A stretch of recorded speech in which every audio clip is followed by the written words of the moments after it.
So let's talk about Kenyan politics. Okay, first things first. William Ruto is not the future of Kenya. That's number one. Number two, for Kenya to become Singapore, you need Singaporeans. A leader cannot have a vision of an African country that is gonna basically ultimately to an African country changing and become an Asian country.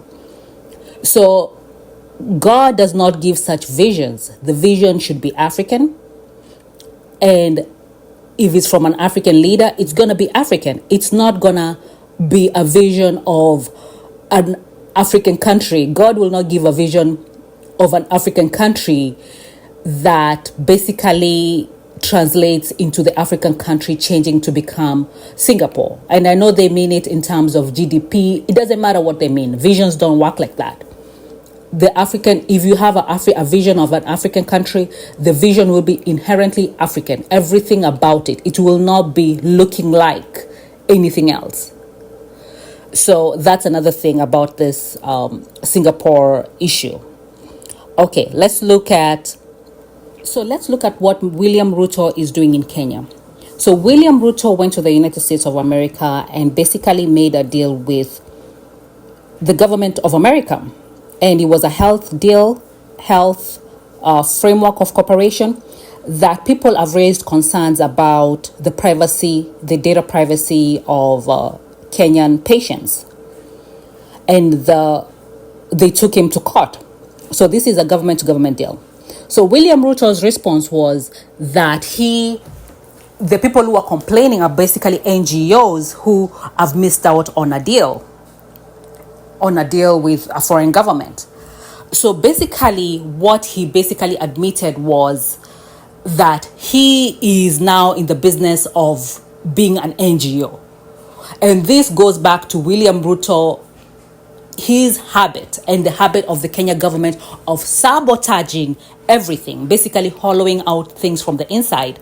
But they have been undercutting every single thing, every single business. They're undercutting businesses, they're undercutting private businesses, and they're doing it in a very subtle way because they're using, among other things, government regulation, oversight, sending police officers, corruption to collect bribery and basically chipping off the profits of businesses. So basically his whole tactic has been undercutting his opponents, undercutting political parties, taking over political parties that, of his opponents, opposition political parties. If you have a political party, he's going to come and try to take over the political party. So basically, William Ruto and the government of Kenya, they want to be everything. They want to be government and they want to be NGO, non-government organization. They want to be public sector and they want to be private sector. That level of greed, of wanting to be omnipresent, of wanting to be God, is part of the reason why there's very high unemployment in Africa and in particular in Kenya. Because now these NGOs hire people. He's not absorbing all the people who are working for these NGOs. So now he's basically sabotaging NGOs. And in the process of sabotaging NGOs, he's not going to hire the number of people NGOs normally hire.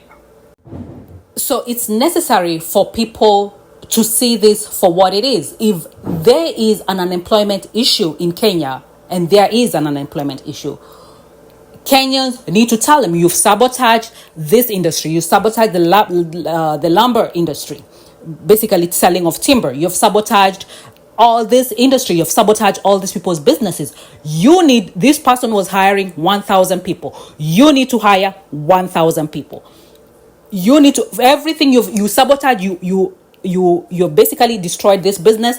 They're hiring 1,000 people. You need to hire 1,000 people. And this is because every time the government does this, they're increasing the levels of unemployment in the country.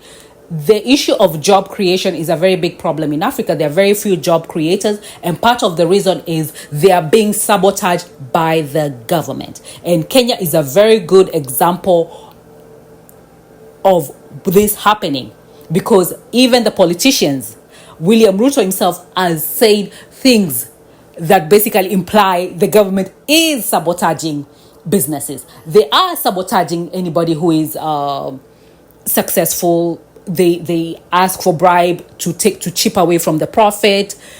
That's what they're doing. The government is the problem. So Kenyans need to look at this, and even when it comes to elections like right now, he is sabotaging all the other political parties. Is undercutting them, because the reality is his personality, he doesn't have a warm personality. And the other people with warm personalities, and he's afraid that all these diplomats may decide to pick a side and choose a nicer politician who has a warmer personality and is actually charismatic, not this forced charisma that they're attempting to convince us he has.